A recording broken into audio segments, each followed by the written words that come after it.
আমার বাপের রাজা, আমার দাদা রাজা, আমি নিজের রাজা। তুই চিনোস না আমার, তোর বাপের চিনে আমার। ঠিক আছে,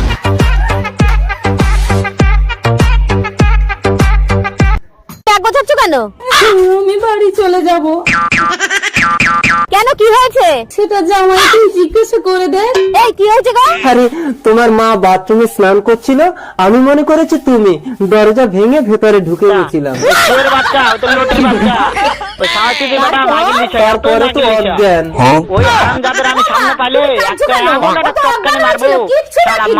আমি মুখ পুড়ে জামাই অজ্ঞান হয়নি, আমি অজ্ঞান হয়ে গেছিলাম। তারপরে তো আমিও অজ্ঞান। তারপর জ্ঞান ফিরে জামাইয়ের বুকে কান পেতে শুনি জামাইয়ের ধুকধুকানি বন্ধ। তারপর তোর সিঁদুর বাঁচানোর জন্য